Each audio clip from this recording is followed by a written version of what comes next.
और लेकिन यहाँ रहेगा तो हमारा साथ रहना पड़ेगा। आपका क्या मन है? फिर भी आपका मन क्या है? बापे को खुले होने क्या बोल रहे हैं? बापे का ये तो ऐसे बापे का से अजीत जी बोला तब क्या क्या करना चाहते हैं? इसको दीमापुर लेके जाना चाहेगा क्या यहाँ रखें? तब तो काला पहाड़ में रुकना पड़ेगा। रूम अच्छा होगा तो इसलिए अभी दीमापुर जाएगा तो फिर लोगों को वहाँ एक कितना हमारा यहाँ तो लोग देख के लोग समझ गया है, लेकिन वहाँ में तो नया समझेगा। तो काला पहाड़ में 14 दिन रुकना पड़ेगा, 14 डेज। लेकिन इसी बीच में अगर फिर आपको मन हुआ तो दीमापुर ले जाना है तो आप ले जा सकते हैं, लेकिन नॉन स्टॉप। लेकिन गुवाहाटी में आप किसी घर में रुक नहीं पाएगा। आप तालुकदार साहब का आपका पास फोन नंबर होगा, आप कल भी मन हो, परसों भी मन हो, चौथा भी मन हो, आप दीमापुर लेके जाइए। खाली पूरा नॉन स्टॉप जाना पड़ेगा, ठीक है? और आपको लगता है कि नहीं यहाँ रहना है, यहाँ रहे, लेकिन गुवाहाटी में आप रह नहीं पाएगा। 14 दिन का बाद तो आप गुवाहाटी में भी रुक सकेगा। 14 दिन हमारा काला पहाड़ में रुकेगा। 14 दिन का बाद गुवाहाटी में जिसका भी घर में आप रखना चाहते हैं आप रख सकते हैं। और उसको अगर बाकी किसी ट्रीटमेंट करना है यहाँ भी पेइंग केबिन में और रुक सकता है। ये तालुकदार साहब से आप बात कर लीजिए। यहाँ में टीवी भी होगा, वहाँ में टीवी भी नहीं होगा शायद। नॉट प्रिंसिपल साहब, काला पहाड़ में टीवी नहीं होगा, यहाँ का पेइंग केबिन में टीवी है।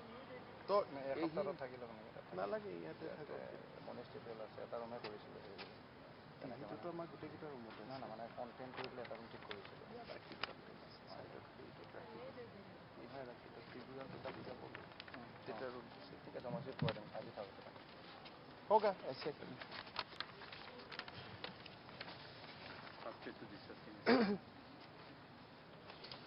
সন্মানীয় সংবাদ মাধ্যমৰ বন্ধু বান্ধৱীসকল, আজি আমি ইয়াতে গুৱাহাটী মেডিকেল কলেজৰ পৰা ৰাজা জৈন এখেত আমাৰ নাগালেণ্ডৰ বাসিন্দা আছিলে আৰু ডিমাপুৰত চিকিৎসা লোৱাৰ পিছত তেখেত GMCত আহিছিলে 12 এপ্ৰিল তাৰিখে আৰু 12 এপ্ৰিলত আমি তেখেতক টেষ্ট কৰি পজিটিভ পাওঁ আৰু তেখেতক আমি গুৱাহাটী মেডিকেল কলেজত ট্ৰিটমেণ্ট কৰোঁ।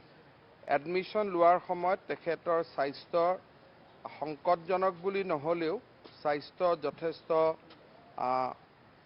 অৱনতিৰ হৈ আছিলে।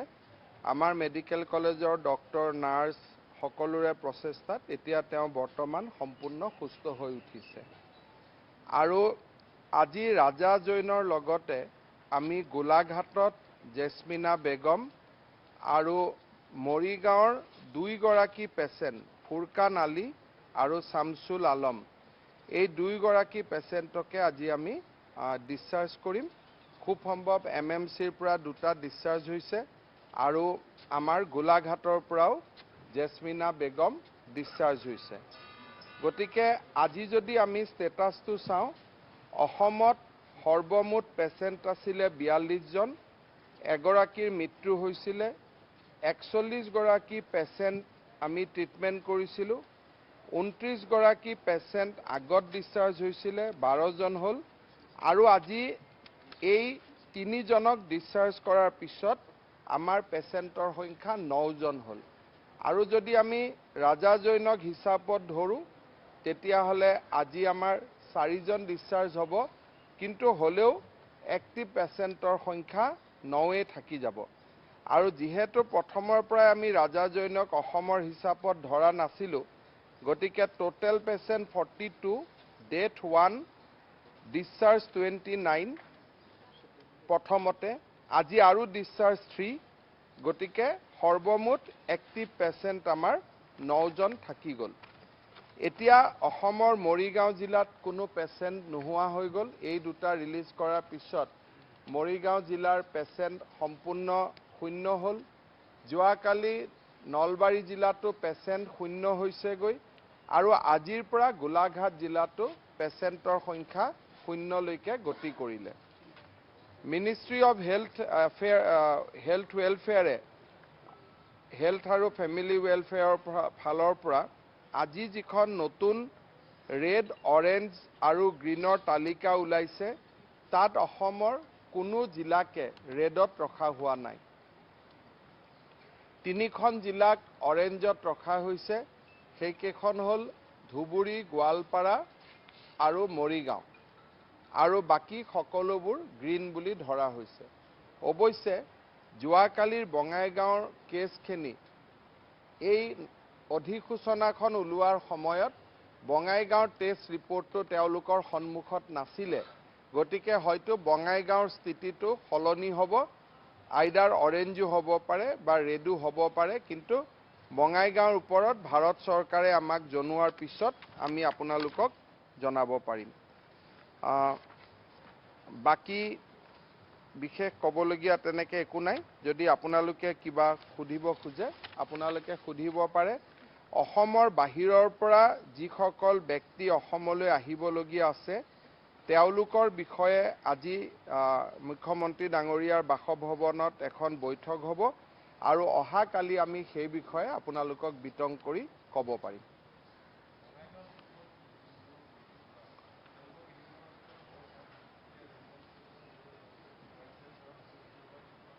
বঙাইগাঁৱত যিকেইগৰাকী পেচেণ্ট এইটো ILI বুলি কয়, ILI সন্দেহবশতঃ একচুৱেলি তেওঁলোকে জ্বৰ কাহ লৈ আহিছিল, তেওঁলোকক আমি টেষ্ট কৰিলোঁ, টেষ্টত পজিটিভ হ'ল। জ্বৰ কাহ লৈ আহিলে মানুহক কোৱাৰেণ্টাইন কৰাৰ প্ৰয়োজন নাথাকে, কাৰণ তেনেকৈতো বহুতখিনি জ্বৰ কাহ হয়, আৰু তাৰে বঙাইগাঁৱৰ ডক্টৰে চিম্পটমো দেখা নাছিল, কিন্তু টেষ্টতহে তেওঁলোক পজিটিভ হ'ল। গতিকে জ্বৰ কাহৰ গোটেই পেচেণ্টকতো কোৱাৰেণ্টাইন নকৰেও কোনেও, কিন্তু এইকেইটা যি নহওক আমাৰ পজিটিভ হ'ল, টেষ্টত পজিটিভ দেখুৱাইছে, কিন্তু ডক্টৰে প্ৰথমতে তেওঁলোকক কোৱাৰেণ্টাইন কৰিব লাগে বা এওঁলোকক আইচলেশ্যন ৱাৰ্ডত নিব লাগে তেনেকুৱা কোনো পৰামৰ্শ প্ৰথম অৱস্থাত দিয়া নাছিল। আজি প্ৰায় 250 ব্যক্তিক আমি বঙাইগাঁৱত কোৱাৰেণ্টাইন কৰিছোঁ, আৰু 750 ব্যক্তিক আমি ছাৰ্ভিলেঞ্চত ৰাখিছোঁ। 500 ব্যক্তিক নিজৰ ঘৰতে কোৱাৰেণ্টাইন কৰা হৈছে, আৰু জিলাখন এক প্ৰকাৰ আমি ক'ব গ'লে আবদ্ধ কৰা ধৰণে, কাৰণ বঙাইগাঁও চহৰতে 3টা কণ্টেইনমেণ্ট জ'ন হৈছে, গতিকে এক প্ৰকাৰ বঙাইগাঁও চহৰখনে কণ্টেইনমেণ্টত আছে, আৰু 260 গৰাকী ব্যক্তি আমাৰ 266 ব্যক্তিক আমি কোৱাৰেণ্টাইন কৰিছোঁ। তাত আমাৰ মেডিকেলৰ ডক্টৰ, নাৰ্ছো আছে, আৰু 500 ব্যক্তিক আমি ঘৰতে তেওঁলোকক হোম কোৱাৰেণ্টাইন কৰিছোঁ যদিও এইটো home quarantine within containment zone, তাৰমানে ওলাব কোনো জ'নটোৰ পৰা ওলাই আহিব নোৱাৰে।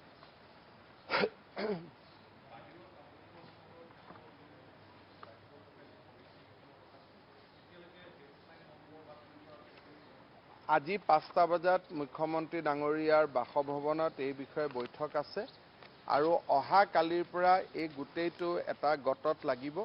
প্ৰথম পৰ্যায়ত আমি উত্তৰ পূৰ্বত আবদ্ধ হৈ থকা ব্যক্তিসকলক পোনে পোনে লৈ অহাৰ চেষ্টা কৰিম। তাৰ পিছত লাহে লাহে ৰেল, বাছ এই গোটেই সেৱাৰ ওপৰত ভিত্তি কৰি আজি আমি কেনেকৈ আনিব পাৰি আমি চিন্তা কৰিম, কিন্তু অহা এদিন বা দুদিনৰ ভিতৰতে উত্তৰ পূৰ্বৰ বিভিন্ন ৰাজ্যত আবদ্ধ হৈ থকা সকলক আমি অগ্ৰাধিকাৰ ভিত্তিত আনিবলৈ চেষ্টা কৰিম। ৰাজ্যিক পৰিবহণ নিগমৰ লগতো আলোচনা কৰি থকা হৈছে। শ্বিলং, ডিমাপুৰ, ইটানগৰ এইবিলাক স্থানলৈকে আমি ৰাজ্যিক পৰিবহণ নিগমৰ বাছ পঠোৱাৰো এটা প্ৰাৰম্ভিক চিন্তা চৰ্চা কৰিছোঁ। তাৰ পিছত হয়তো আমি কলিকতালৈকেও বাছ পঠাম, শিলিগুৰিলৈকেও বাছ পঠাম, দিল্লীলৈকে বাছ পঠাব নোৱাৰিলে তাৰ পৰা ভাড়া কৰি আনিব লাগিব। কিন্তু এইটো অসমত কোৱাৰেণ্টাইনৰ ফেচিলিটি আৰু বাহিৰৰ পৰা অহা মানুহৰ বাছৰ সুব্যৱস্থা, এই গোটেইখিনি সামঞ্জস্য ৰাখি আমি ৰাইজক লাহে লাহে ডেট দি থাকিম যে আপুনি অমুক তাৰিখে আহিব, আপুনি অমুক তাৰিখে আহিব। গতিকে এটা এই গোটেই বস্তুটো বেলেন্স উপায়ে আমি আনিব লাগিব। এনেকুৱা নহয় যে কিবা এটা হ'ল অহা কালিয়ে গোটেইখিনি আমি লৈ আহিলোঁ, সেইটো সম্ভৱো নহয়। কাৰণ বাছো ভাড়া কৰিব লাগিব, ক'ৰবাত আমাক ৰেল লাগিব। মহাৰাষ্ট্ৰৰ পৰা অহা সকলকতো বাছেদি আনাৰ কোনো সুবিধাই নাই, ৰেলেদি আনিব লাগিব। গতিকে এই ধৰণৰ আজি আলোচনাৰ পিছত অহা কালি আমি গোটেই কথাখিনি আপোনালোকৰ আগত খুব ভাল কৰি ক'ব পাৰিম। আমি ৰেলৰ কাৰণে অনুৰোধ কৰিব লাগিব, কাৰণ মহাৰাষ্ট্ৰ, পুনে, বেংগলোৰ বা দাক্ষিণাত্যত থকা লোকসকলক বাছেদি অনাটো সম্ভৱ নহয়। দিল্লীৰ পৰা সকলক বাছেদি আনিব পৰা যাব, বেংগলত থকা সকলকো বাছেদি আনিব পৰা যাব, লক্ষ্ণৌ পৰা যাব, বিহাৰ পৰা যাব, ঝাৰখণ্ড পৰা যাব, কিন্তু দাক্ষিণাত্যত থকা সকলক সম্ভৱ নহয়। আৰু মুম্বাইত থকা কেঞ্চাৰ পেচেণ্টসকলক আমি আনিবৰ কাৰণে ভাৰত চৰকাৰক বিমানৰ কাৰণেও আমি আবেদন কৰিছোঁ, কিন্তু তেওঁলোকে এতিয়ালৈকে অনুমতি দিয়া নাই। যেতিয়া অনুমতি দিয়ে আমি আপোনালোকক জনাব পাৰিম।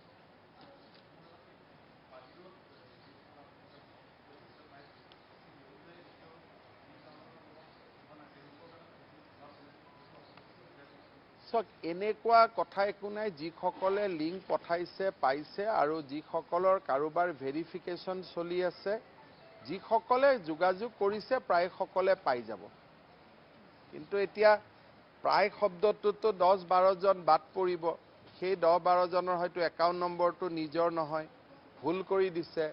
পোৱাখিনিয়েতো ইমান কৈ নাথাকিব যে আমি পালোঁ বুলি, নোপোৱাখিনিয়ে কৈ থাকিব আমি নাই পোৱা বুলি। গতিকে যেতিয়াই নাই পোৱা বুলি ক'ব, ক'ৰবাত ছ'চিয়েল মিডিয়াত দেখা পাম, বাতৰি কাকতত দেখা পাম, টিভিত দেখা পাম, আকৌ তেওঁলোকৰ ফোন নম্বৰ দেখা পাম, ফোন কৰি খবৰ লৈ আকৌ পঠাই দিয়াৰ ব্যৱস্থা কৰিম।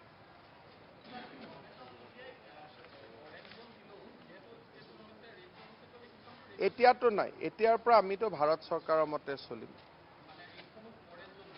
অৰেঞ্জ জোন আহি যাব। ভাৰত চৰকাৰে যিহেতু যোৱা পৰহিলৈকে আছিল যে ষ্টেট গভৰ্ণমেণ্টক কৈ দিছিলে যে ডিক্লেয়াৰ কৰাৰ ক্ষমতা আপোনালোকৰ। এতিয়া ভাৰত চৰকাৰে নিজে সিদ্ধান্ত ল'ব। আগতে আছিল কেছৰ ওপৰত, এতিয়া তেওঁলোকে 4টা ইয়াৰষ্টিক কৰিছে। টেষ্ট কিমান কৰা হ'ল, ৰিজাল্ট কিমান দিয়া হ'ল, ছাৰ্ভিলিয়েন্স কিমান কৰা হ'ল, প্ৰত্যেক ডাবলিং ৰেট, কিমান দিনৰ ভিতৰত কেছ দুগুণ হৈছে, এনেকুৱা 4-5টা ক্ৰাইটেৰিয়াৰ ভিতৰত তেওঁলোকে এতিয়া ৰেড, অৰেঞ্জ আৰু গ্ৰীণ ডিক্লেয়াৰ কৰিব। খালি ৰাজ্য চৰকাৰৰ হাতত ইমানেই পাৱাৰ থাকিব যে অৰেঞ্জৰ পৰা আমি গ্ৰীণ কৰিব পাৰোঁ, যদি অৰেঞ্জৰ পৰা আমি ৰেড কৰিব পাৰোঁ যদি আমি ভাবোঁ। কিন্তু কমাই অনাৰ অধিকাৰটো এতিয়া আমাৰ নাথাকিব। তেওঁলোকে 5টা ক্ৰাইটেৰিয়াৰ ওপৰত তেওঁলোকে দি যাব। কিমান দিনত কেছ ডাবল হৈছে, ছাৰ্ভিলিয়েন্স কিমান হৈছে, টেষ্টিং কিমান হৈছে, কিমান পজিটিভ নিগেটিভ হৈছে, 5টা ডাটাৰ ওপৰত এতিয়া তেওঁলোকেহে সিদ্ধান্তবোৰ লৈ গৈ থাকিব। আৰু এইবিলাক কি হয়, যোৱাকালিৰ নিৰ্দেশটো আজি অলপ বদলি থাকে, আজি নিৰ্দেশটো অহাকালি অলপ বদলি থাকে, একেটা নিৰ্দেশকে ধৰি ৰাখিব পৰা নাযায়। প্ৰতিটো দিনেই পৰিৱেশৰ লগত সামঞ্জস্য ৰাখি সিদ্ধান্তবিলাক সলনি হৈ থাকে।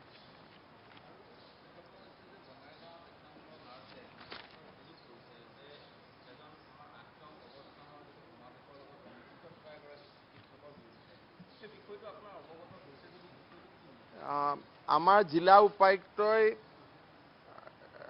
এটা চিন্তা কৰি আছে যে তেখেতৰ বিৰুদ্ধে এজাহাৰ দাখিল কৰাৰ প্ৰয়োজনীয়তা আছে নেকি। কাৰণ তেখেতে জামাতীসকলৰ লগত সম্পৰ্ক ৰাখি আছিলে, মনে মনে ট্ৰিটমেণ্টটো কৰি থকা বুলি খবৰ ওলাইছে। এনেকুৱা বিভিন্ন ধৰণৰ খবৰ ওলাইছে, আৰু সেই হস্পিটেলখনৰ পৰাই যেন ৰোগটো বিয়পি পৰিলে, তেনেকুৱা কিছু প্ৰাৰম্ভিক তথ্য পোহৰলৈ আহিছে।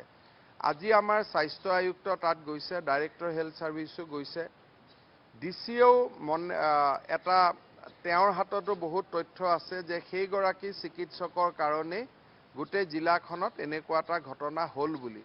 কিন্তু তথ্য নোহোৱাকৈ আজিয়ে ডিচিৰ ফালৰ পৰা আহিছিল যে এজাহাৰ দিম নেকি। কিন্তু যিহেতু অসমৰ চিকিৎসকসকলে আমাক বহুত সহায় কৰি আছে, বা চিকিৎসক নাৰ্ছসকলে বহুত ত্যাগ কৰিছে, গতিকে মই জিলা উপায়ুক্তক ক'লোঁ যে ভাবি চিন্তি সত্যতা চাই চিতি লোৱাৰ পিছতহে আমি এনেকুৱা ব্যৱস্থা ল'ব লাগে। কিন্তু তেখেতৰ গোটেই আচাৰ ব্যৱহাৰখিনি আমাৰ নজৰত আছে।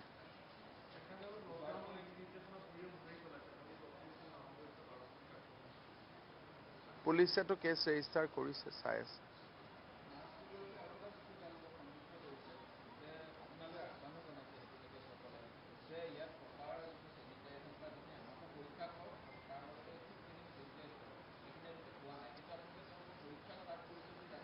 পৰীক্ষা আছে, কিন্তু চেনিটাইজ শব্দটোৰ মিনিংটো কি ময়ো বুজি নাপাওঁ। মানে এই যে কয় যে চেনিটাইজ কৰক, এইটোৰ মিনিংটো কি ময়ো নাজানো আজিলৈকে। মোকো বহুত মানুহে কৈ থাকে যে চেনিটাইজ কৰিব লাগে, সেইটো বস্তুটো কি ময়ো নাজানো। কি চেনিটাইজ যে মানে কি বুজায়? এই যে কিবা অলপ পানী মাৰি দিয়ে, সেইটোতো চেনিটাইজ হ'ব নোৱাৰে। ভাইৰাছটো ইমান সৰু। গতিকে এইটোৰ টেষ্ট আমি তেওঁলোকক কৰা আৰম্ভ কৰিছোঁ। চেনিটাইজ শব্দটো নাজানি ব্যৱহাৰ কৰা এটা শব্দ। কাৰণ গাঁও এখন কেনেকৈ চেনিটাইজ হ'ব? বাছ এখন চেনিটাইজ হ'ব পাৰিব, ফ্লাইট এখন চেনিটাইজ হ'ব পাৰিব, কিন্তু চেনিটাইজ হোৱাৰ পিছতো চিটৰ তলত ভাইৰাছটো থাকি যাব পাৰে। গতিকে আমিতো আজিলৈকে মেডিকেল কলেজ ক'তো চেনিটাইজ কৰা নাই। এতিয়া যে আমি পজিটিভ পেচেণ্ট ট্ৰিট কৰিছোঁ, তেওঁলোক ওলাই যাব। আমিতো মেডিকেল কলেজখনতো কোনো চেনিটাইজ নকৰোঁ। গতিকে এই চেনিটাইজ শব্দটো অকণমান ব্যৱসায়িক শব্দ। মানে আমাৰ বহুতে নিজৰ কেমিকেল পাউডাৰ বিক্ৰী হওক এনেকুৱা এটা চিন্তা কৰি এই শব্দটো বজাৰত এৰি দিয়া শব্দ। কাৰণ আমাৰো ঘৰবিলাকো, আমাৰো মিনিষ্টাৰ কলনী কেতিয়াওতো চেনিটাইজৰ চিন্তাটো মগজুত অহাই নাই যে চেনিটাইজ কৰিব লাগে। হয়তো মই পাৰিলোহেঁতেন মোৰ ঘৰটো চেনিটাইজ কৰিব, কিন্তু চেনিটাইজৰ ব্যৱস্থাই নাই। এখন গেট বনাই দিছে, গেটৰ মাজেদি সোমাই যায়। মোৰ ঘৰৰ সন্মুখতো এটাই থৈ গৈছে। মই সোমাই চালো, চিটিকনি কেইটো উপালমান পৰে। কিন্তু যদি ঘড়ীটোৰ তলত সোমাই আছে ভাইৰাছটো, এইটো কেনেকৈ যাব চেনিটাইজত? সেইকাৰণে এই বস্তুবিলাক অলপ ব্যৱসায়িক, কিন্তু টেষ্টিংটো অৰিজিনেল।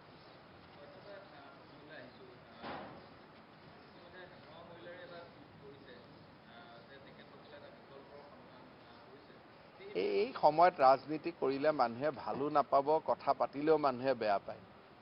আজি যিবিলাক পেপাৰত বা টিভিত পলিটিকেল টক শ্ব'বিলাক দি আছে, আপোনালোকে সপ্তাহটো TRP উলিয়াই চাবচোন। আজিৰ দিনত মানুহৰ অৰ্থনীতি আৰু কৰোনা, এই দুটা চিন্তাই মানুহৰ মূৰত আছে। তাৰ বাদে মইতো নাভাবোঁ কোনোবাই পলিটিক্সৰ কথা ক'লেও ভাল পায় বুলি। দুটা ছাবজেক্টেই চলি আছে, অৰ্থনীতি, ভোগ পিয়াহ বেদনা, জীৱন যুদ্ধ, এইটো চলি আছে। দ্বিতীয়তে কৰোনা বা স্বাস্থ্য। দুটাক বাদে পলিটিক্সৰ টপিক চলি আছে বুলিতো মই নাভাবোঁ। মই এতিয়া পলিটিক্সৰ টপিক এটা টুইট কৰিলে মোৰ ৰিটুইট 100 হ'ব, আৰু যদি কৰোনা বা ইকনমিক কিবা এটা টুইট কৰোঁ 1800 হ'ব। ডিফাৰেন্সটো বুজি চাব। টেষ্টবিলাক বদলি আছে মানুহৰ, কাৰণ এইটো সময়ত পলিটিক্সটো প্ৰায়ৰিটি নহয়। চাওক, অসমত এতিয়া যে আমি মানুহবিলাক আনিম, সেইটো এটা স্বাস্থ্য বিভাগৰ কাৰণে প্ৰত্যাহ্বান হ'ব, পুলিচৰ কাৰণে প্ৰত্যাহ্বান হ'ব, যে আমি ডেইলি এনেকৈ মানুহ আনিব লাগিব যিমানক আমি কোৱাৰেণ্টাইন কৰিব পাৰোঁ। বহুতক ঘৰত কোৱাৰেণ্টাইন কৰিলেও নামানে। যেনেকৈ আমি যোৱাকালি বঙাইগাঁও চিভিল হস্পিটেলত মই যাওঁতে দেখা পালোঁ যে এই যিটো আফিয়া খাতুন ছোৱালীগৰাকী পজিটিভ হৈছে, তেওঁৱে টেষ্ট দিছে, ষ্টেটমেণ্ট দিছে যে দিনটো আমি কোৱাৰেণ্টাইন হৈ থাকোঁ, কিন্তু গধূলি হ'লে নামাজ আমি একেলগে পঢ়োঁ। মানে পুৰুষসকলে একেলগে পঢ়ে। তো এইটোতো কোনো কোৱাৰেণ্টাইন নহ'ল। সেইকাৰণে এই কোৱাৰেণ্টাইনৰ নিয়ম নীতি পালন কৰি মানুহক কৰোনাৰ পৰা দূৰত ৰখাটো এটা বহুত ডাঙৰ প্ৰত্যাহ্বান হ'ব। কাৰণ বহুত মানুহ আহিব নহয়, অহা এমাহৰ ভিতৰত 2-2.5 লাখ মানুহ আহিব। গতিকে ৰাইজে বহুত বেছি সহযোগিতা কৰিব লাগিব।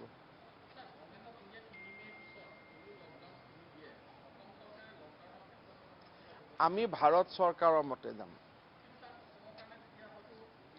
মানে খুলি দিয়ে বুলিতো মই নাজানো। মই ভাবোঁ যে ভাৰত চৰকাৰে সিদ্ধান্তবোৰ ভাবি চিন্তি ল'ব। আমি জেনেৰেলি এইটো কৰি থৈছোঁ যে আমি ভাৰত চৰকাৰৰ নীতি নিয়মৰ লগত যাম।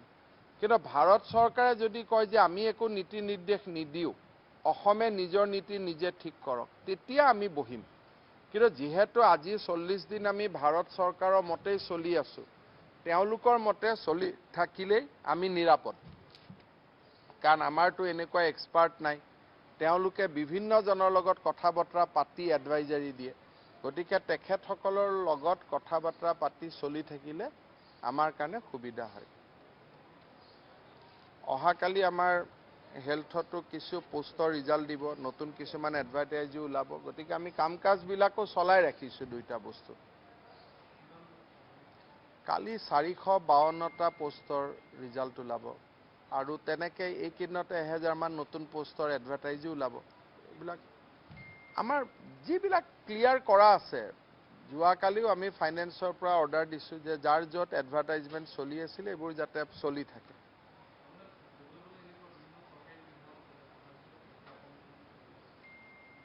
সাংবাদিকৰ মতে নোলাই মোৰ মতে ওলাব এতিয়া আপোনালোকে কাক বিশ্বাস কৰে এটোতো আপোনালোকৰ কথা নহয় এটোতো মুক্ত বিশ্বাস নকৰিব নহয় মই ভাল বুলি ক'লেতো ভাল বুলি নাভাবিব গতিকে এটো জুনে যেনেকে ভাবে আৰু হ'ব ইংলিশটো বাদ দে আৰু বাবা মোৰ মুদ্ৰত নাথাকে প্ৰথমতে কৈ দিবি যিদিনাখন ইংৰাজী লাগে